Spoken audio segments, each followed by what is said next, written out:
कथेचं नाव ठिगळ. लेखक लक्ष्मण देवटे. दत्तू पाटील शेताच्या वडीनं गाडी हाकत होता.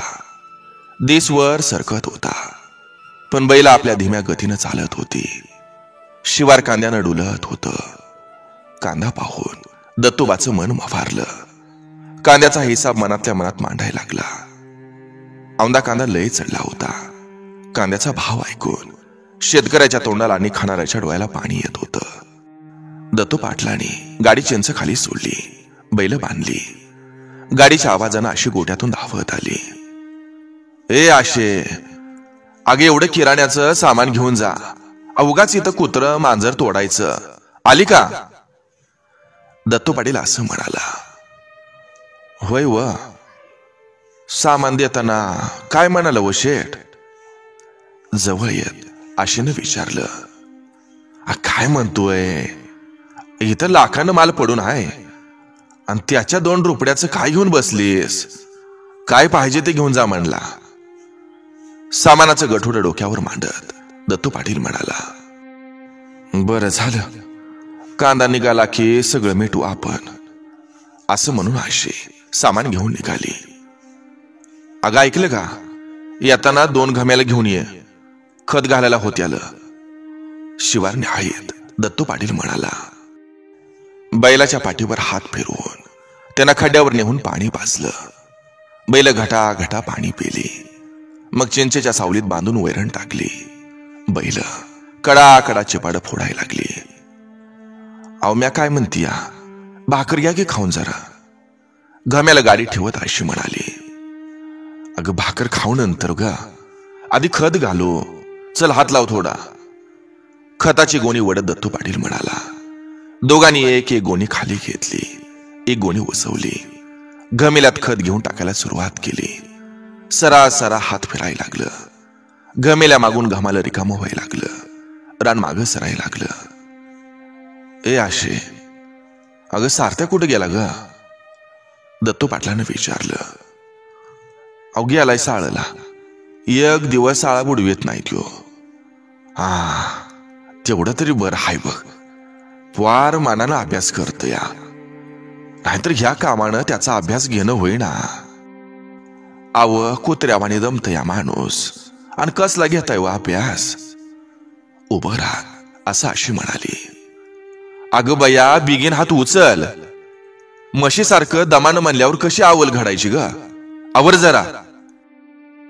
आणि आशीचं तोंड फुगलं. हात गरा गरा फिरायला लागला. बघता बघता एक तुकडं खत घालून झालं. दुसरं सुरू केलं.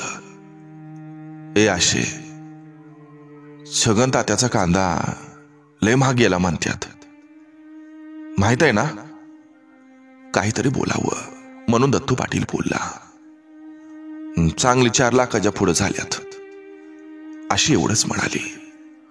अगं मग त्याच्यापेक्षा आपला कांदा बक्कळ आहे ग. 10 लाख कुठं नाही गेली है ना? घमेला भरत दत्तू पाटील म्हणाला. 10 लाख आली काय आणि 12 लाख आली काय? माझ्यासारख्या म्हशीला काय व्हाया त्याचं? गाल फुकवत अशी असं म्हणाली. म्हणजे मिरच्या झोंबल्यात वाटतं. हसत हसत दत्तू पाटील म्हणाला. इथं कोण आमचा विचार करत या? तिनं असं विचारलं. अगं सांग की, काय करायचंय तुला? सांग. काय पाहिजे? माझ्या तोंडानं कशाला, तुम्ही सांगा की. डोळ्याला डोळं फिरवत मुरक्या मुरक्या हसत आशेनं विचारलं. अगं शकूच्या लग्नात सोन्यानं मडवीन तुला. फक्त कांदा जाऊ दे ग, बघतो. होय ना? तेवढं पोरीचं लगीन झालं म्हणजे कायशी मिटन व. लय काळजी लागून राहिली बघा. आशाबाई काळजीच्या स्वरात असं म्हणाली. बरं, शकू काय करतीया? स्वयंपाक करतीया व. ती हाय म्हणून तरी बरं हाय, आणि ती गेल्यावर माझं हातच मोडल्यावानी होते आलं. दुसरं काय? बारीक तोंड करत आशाबाई असं म्हणाली. अगं मग काय घरात ठेवायची वस्तू आहे वय ग? बरं असू दे, मी मोटार चालू करतो. असं म्हणून दत्तू पाटील रिकामं घाम्याला ठेवून मोटर चालू करायला गेला. आता खत घालायचं झालं होतं. कांदा निवांत पाणी पित होता. हळूहळू रान भिजत होतं. दत्तू पाटलाला खडबडून भूक लागली होती. एवढ्या शकू भाकरी घेऊन आली. लिंबाच्या सावलीत बसून सगळे जेवायला लागले. पोरेच्या हातच्या भाकरी खरपूस लागत होत्या. कांद्याचं रान भिजत होतं. खळे 2 खळे रान भिजलं. आता पाणीच पुढं सरकणा. ए आशे, लाईट गेली का काय ग? पाणी कसं येणार ग? दत्तू पाटलानं विचारलं. आबा ते बघा, गोट्यावर लाईट आहे की. उठत बघत शकू असं म्हणाली. बरं, तुम्ही खा भाकरी. म्या कुठं फुटले का ते बघून येते, तुम्ही खा. असं म्हणून आशाबाई निघाली. शेजाऱ्यांच्या विहिरी उतान्या पडल्या होत्या. दत्तू पाटलाच्या विहिरीला 4 दिवसाला पाणी येत होतं. आपली विहीर आटली तर कांद्याचं कसं होणार, हा एकच प्रश्न त्याला भेडसावत होता. काय ग आशाबाई, काय झालं? परत आलेल्या आपल्या बायकोला दत्तू पाटलाने विचारलं. अहो पाणी येत नाही. पाणी उपसलं का काय व? आशाबाईनं विचारलं. अगं विहिरीत बरंच पाणी आहे. बरं तू थांब, काय झाले तेच मी बघून येतो. असं म्हणून दत्तू पाटील हातावर भाकर घेऊन खात खात निघाला. विहिरेवर साहेबांना पाहून दत्तू पाटील चपापला. राम राम साहेब. हात सोडत दत्तूबा असं म्हणाला. अहो काय पाटील, अहो तुम्ही गावचं पाटील आणि तुम्हीच लाईट चोरता. अहो कवर देशाला बुडवता, कोटेशन भरा. वायरमॅन असं म्हणाला. होय साहेब, कांदा निघाला की भरतो की कोटेशन.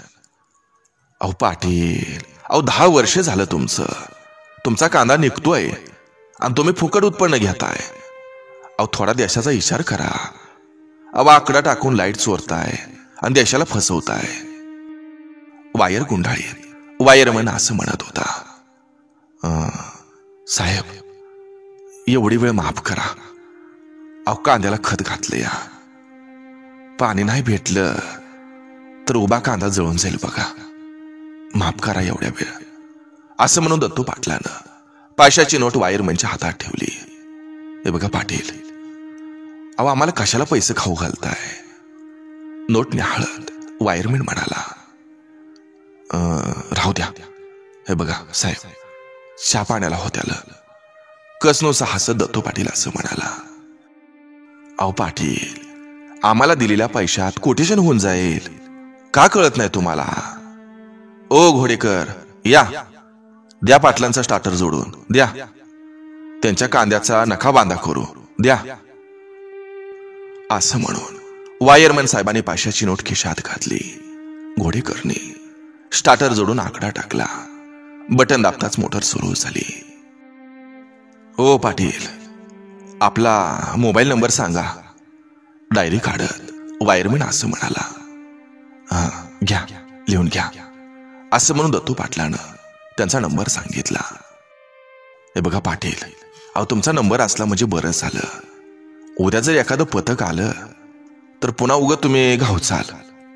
त्यापेक्षा फोन करून सांगायला येईल आकडा टाकू नका म्हणून. हे बघा, पुढच्या आठवड्यात आम्हाला आदर्श पुरस्कार मिळतोय, आदर्श वायरमन म्हणून. हा. एक डोळा बारीक करत वायरमॅन असं म्हणाला. अभिनंदन साहेब, अभिनंदन. असं म्हणून दत्तू पाटलानं साहेबांचा हात हातात घेऊन अभिनंदन केलं. बरं पाटील, येतो आम्ही. सटकून मोटर चालू द्या. निवांत, घेऊ नका टेन्शन. असं म्हणून वायरमॅन पुढच्या विहिरीच्या शोधात निघाला. अहो काय झालं होतं व मोटारीला? आपल्या स्तंद्रीत असलेल्या नवऱ्याला आशीनं विचारलं. अगं मोटारीला काय व्हायचंय? वायरमॅननं आकडा काढला होता. मग काय म्हणला व? गेला 500 रुपये घेऊन. घटा घटा पाणी पित दत्तू पाटील असं म्हणाला. 500 रुपये नेलं? नेऊ द्या, पण आता आकडा नाही पकडायचा ना त्यो. अगं लाईट हाय तर पाणी नाही, आणि पाणी हाय तर लाईट नाही. सगळा खेळ खंडोबा झालाय बघ. अगं अशी उठ, खाली पाणी आलंय बघ जरा. असं म्हणून दत्तू पाटील उठला अशी धडपडून लुगडं झटकीत उठली. शकूने पसारा बांधावर मांडला. पाणी पिऊन कांदा डुलत होता. आता कांदा चांगला जोमात आला होता, पण पाणी कमी पडलं होतं. हातातोंडाशी आलेला घास जाणार म्हणून दत्तू पाटलाला खूप वाईट वाटत होतं. सुकलेला कांदा पाहून दत्तू पाटील पेकलेल्या पातीवानी पिवळा चुटूक पडला. त्याची भाकरीवरची वासनाच उडाली. अहो काय अहो कवर असं विचार करीत बसायचं? बांधावरचं गवत कापीत आशेनं विचारलं. अगं विचार करू नक तर काय करू म्या? अगं पाण्या वाचून पीक सुकलेलं पाहून आतड्याला पिळ पडतो या. काकू तिला येत दत्तू पाटील असं म्हणाला. अहो मग त्याला काय करावं? पाऊसच कमी झाला या, त्यात आपण आता काय करायचं? पेंडी बांधत अशी म्हणाली. बरं आशे, टँकरनं पाणी दिलं तर जमल का ग? अहो टँकरनी कसा मेळ बसायचा अहो कांदा काय थोडा हाय वय? असं करा, तुम्ही बोरच घ्या. अहो पाणी लागलं तर कायमचा फायदा तरी होईल आपल्याला. होय, बरोबर आहे तुझं. घेऊया, बोरच घेऊया. मसुबाजवळ पाणी सांगितलं या, तिथंच बोर घेऊ. म्या पैशाचं काहीतरी करतो. दत्तू पाटलानं लालू शेठ कडून कांद्यावर उचल आणली. लालू शेठ त्याच्या बालपणीचा मित्र होता. शाळेत त्याला काहीच येत नव्हतं, पण आता तो खूप मोठा शेठ झाला होता. त्याचा कांदा परदेशात जात होता आणि जो हुशार होता तो बैलासारखं शेतात राबत होता. दत्तू पाटलानं बोर घेतला आणि भरपूर पाणी लागलं. बोरच्या पाण्यावर कांदा डुलायला लागला. त्यानं पुन्हा बाळसं धरलं. कांदा चांगला तांब्या एवढा पोचला. कांदा पाहून नवरा बायको स्वप्न रंगवायला लागली. कांदा उपटायला आला होता. अशी सकाळपासून सारथ्याला घेऊन कांदा उपटत होती. माग कांद्याचा ढीग पडत होता. एवढा दत्तू पाटील सायकल भुंकवीतच आला. आज तो खुश होता. त्यानं सायकल स्टँडवर लावली. होय माणसं मिळाली का? कांदा उपडता उपडता आशेनं विचारलं. होय, बक्कळ माणसं सांगितल्यात. सायला ब्या सुट्टी आहे. सगळे पोरं ठोरं येणार आहेत. कांदा उपटत दत्तू पाटील असं म्हणाला. बरं म्या काय म्हणतीया? अहो भाव हाय तवर कांदा घालून टाकला पाहिजे पटकन ना. होय अगं, करू तसंच. सोन्याचा भाव आलाय. ए सारथ्या, अरे उठ, जा सावलीत खेळ जा. हात दुखत्याला उगत तुझं. पण सार्थक तिथंच कांदा उपटीत बसला. माग कांद्याची पसर पडली होती.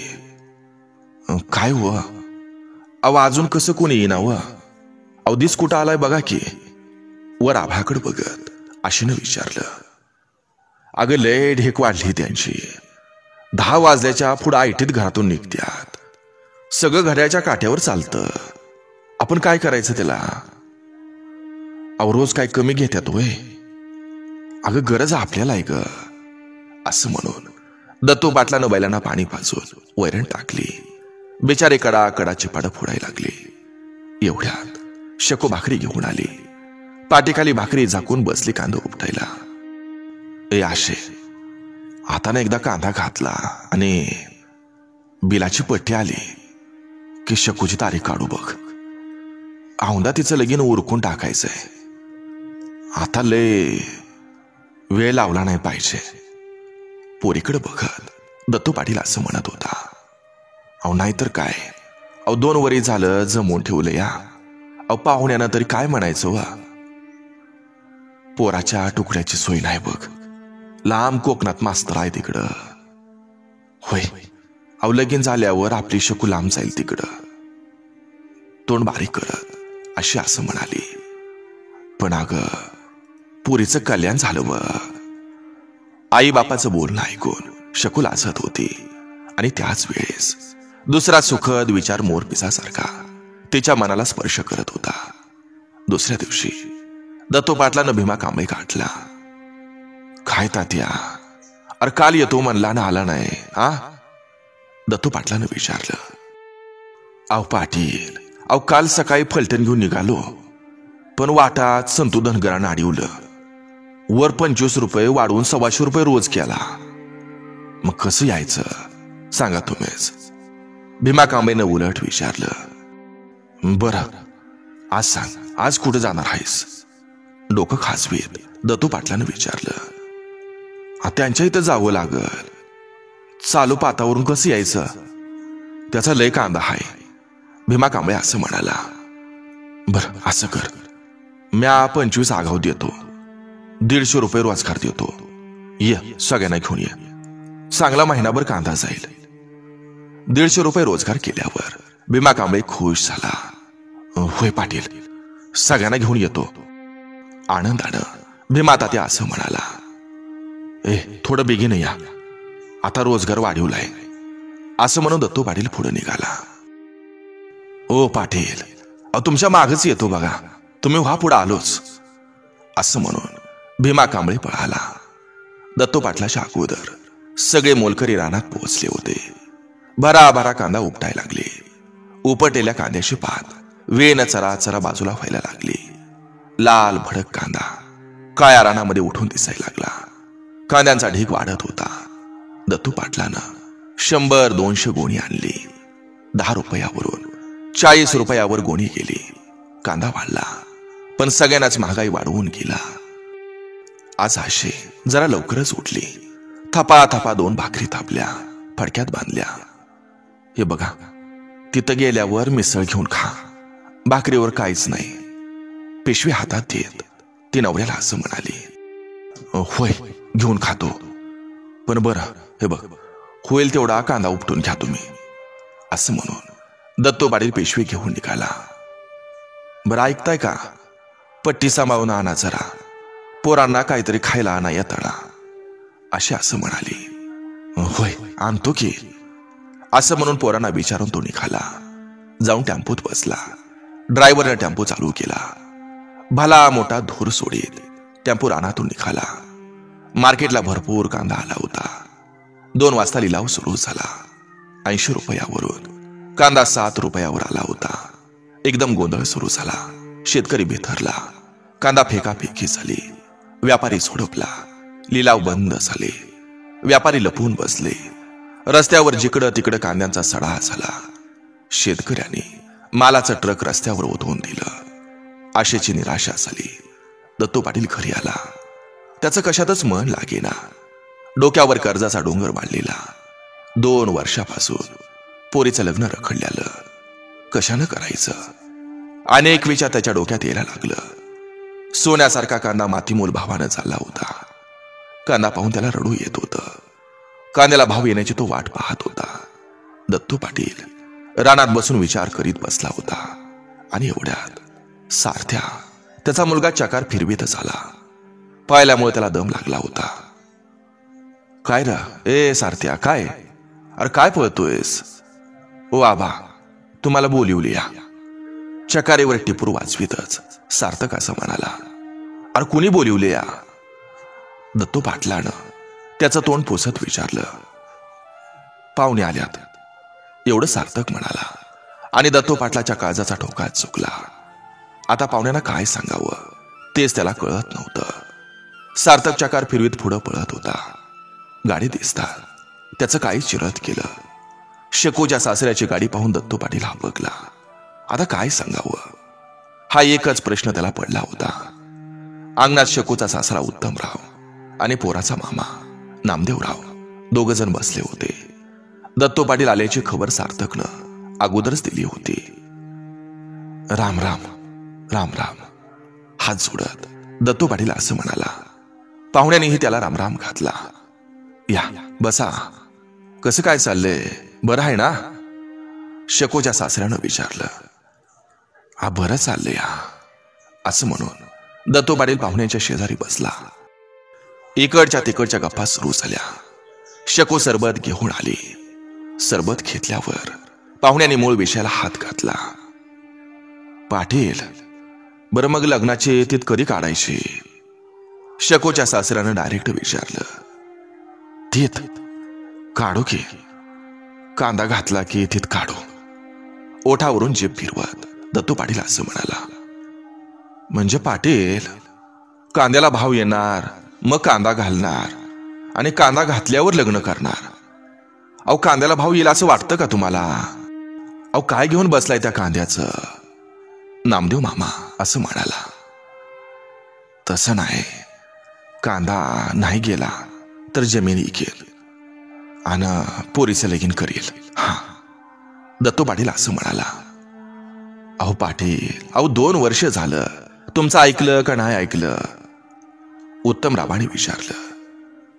हो, ऐकलं ना, आम्ही कुठं नाही म्हणतो या, पण अजून थोडी कळ काढा म्हणजे झालं. दत्तू पाटील असं इनवणी करत होता. हे बघा पाटील, आता आम्हाला थोडी सुद्धा कळ निघत नाही. अहो 8 दिवसात तुमचा निर्णय सांगा तुम्ही. अहो आम्हाला काय पोरी मिळत नाहीत का 2-2 वर्ष थांबायला? आ? उत्तमराव असं म्हणाले. ओ उत्तमराव, असं बोलू नका, पाया पडतो तुमच्या. अहो घ्या म्हणाल्यानं कोणी नाही जमीन घेणार, थोडा वेळ लागणारच ना त्याला. हात जोडत दत्तू पाटील असं म्हणत होता. त्यांचं डोळं भरून आलं होतं. घरात माहिले की कवल्याला उभं राहून बाहेरचं बोलणं ऐकत होत्या. आशाबाई डोळ्याला पदर लावून रडत होती. हे बघा पाटील, तुमचं खरं आहे हो, पण तुम्ही सांगात आम्ही किती दिवस थांबायचं? नामदेव मामानं विचारलं. हे बघा पाहुणं, एवढे दिवस थांबलात तसं थोडं थांबा. जमिनी इकली की 4 दिवसात उरकून टाकू बघा. दत्तू पाटील जीवाला धीर देत म्हणत होता. हे बघा पाटील, एवढा महिना तुमची वाट बघतो, नसता हे लग्न मोडलं असं समजा तुम्ही. उत्तमराव ठणकावूनच म्हणाले. नाही उत्तमराव, असं म्हणू नका. अहो पाया पडतो तुमच्या, माझ्या लेकीला नाट लावू नका, नका लावू. असं म्हणून दत्तू पाटलानं उत्तमरावांचं पायच धरलं. ते रडायला लागले. ते पाहून शकू आणि तिची आई धावत आल्या. ओ आबा, अहो काय चाललंय हे तुम्ही? हे बघा, तुम्ही रडू नका. अहो अशा माणसाच्या पायावर डोकं ठेवून रडताय तुम्ही? सोयऱ्याच्या पायावर डोकं ठेवताय? अहो सोयरा म्हणजे कोण माहितीये का तुम्हाला? अहो जो सोय करतो ना तोच सोयरा आबा. हे तर आपली गैरसोय करतेत. तुम्ही उठा. अहो दगडाला कधी पाजर फुटतो का? उठा आबा तुम्ही. बापाला उठवत शकू रागानं म्हणाली. आणि त्याच वेळेस तिच्या आईचा हात तिच्या गालावर पडला. एका चापटीत गोरा गाल लाल झाला. अगं ये पोरे, अगं किती झालं तरी ते तुझे सासरेत ग, त्यांना असं बोलतेस तू? रागानं थरथरत आशाबाईनं विचारलं. नाही आई, नाही, मला अशा माणसांच्या घरी नांदायचं नाही. मी नाही नांदत. अगं ज्यांना परिस्थितीची जाणीव नाही ना, त्यांची सून मी नाही होणार आई, नाही होणार. गाल चोळत शकू असं म्हणाली. नाही ग पोरे, ए शकू, असं बोलू नग. अगं लेकीचं लग्न मोडणं म्हणजे आई बापाच्या आयुष्याला कलंक आहे ग, असं म्हणू नको. स्वतःला सावरत दत्तू पाटील असं म्हणत होता. हे बघा आबा, माझं लग्न मोडतंय म्हणजे त्यांच्याही मुलाचं लग्न मोडतंय, हे तुम्ही विसरू नका. मला आता लग्नच करायचं नाही आणि नोकरी मिळवल्याशिवाय मी लग्न नाही करणार आबा, नाही करणार. आधी मला माझ्या पायावर उभं राहायचंय, स्वतःच्या पायावर उभं राहायचंय आणि मग लग्न करायचंय. मी नाही लग्न करत आबा आता, आणि अशा माणसाच्या पोराशी तर नाहीच, नाही करत मी. भावना विवश होत शकू असं म्हणत होते. हे बघ पोरी शकू, अगं घडून आलेला घाट असा मोडू नकोस, नको मोडूस. दत्तू पाटील काकोतीनं म्हणत होता. हे बघा आबा, अहो माझ्या सुखाचा विचार तुम्ही करताय. अहो तसा माझ्या एकुलत्या एका भावाचा विचार करा ना तुम्ही. अहो जमीन इकून त्याला भीक मागायला लावणार का तुम्ही? आ? असं म्हणून शकू बापाला मिठी मारून रडायला लागली. वाह वाह पोरी, वाह, अभिमान वाटला बघ तुझा. अगं तूच माझ्या घरचे सोन शोभती बघ आता, वाह. असं म्हणून उत्तमरावाने शकूच्या डोक्यावर हात ठेवला. शकूनं चटकन वळून त्यांच्याकडे पाहिलं. शकूच्या डोळ्यातील अश्रू गालावरून ओघळत होतं. ती विस्पारल्या नजरेनं सासऱ्याकडे पाहत होती. होय पोरे होय, तूच खरी माझ्या घरची लक्ष्मी शोभतेस. अगं पैशाच्या धुंदीनं मी आंधळा झालो होतो, पण पोरी तू माझं डोळं उघडलं बघ, उघडलं माझं डोळं. उत्तमराव असं म्हणाले आणि क्षणातच सगळं चित्र पालटलं. उत्तमराव, उत्तमराव जरा सांभाळून घ्या. अहो फाटका संसार आहे माझा. डोळं पुसत दत्तू पाटील असं म्हणाले. हे बघा पाटील, अहो आता तुम्ही कशाला त्याची काळजी करताय? माझी लेक समजून ना मी शकूचं लग्न लावणार. तुम्ही फक्त मागं उभं राहायचं. हा अहो तुमच्या फाटक्या संसाराला तेवढंच ठीक आहे. कसं? नुसतं फक्त उभं राहायचं. दत्तू पाटलाचं खांदा थोपड्यात उत्तमराव म्हणाले आणि सगळ्यांच्या गालावर हसू फुललं. आता शकूच्या घरी लग्नाची लगबग सुरू झाली. शकू हळद लावून पिवळी झाली होती. हळद लावून पिवळी झाली होती. पिवळी झाली होती.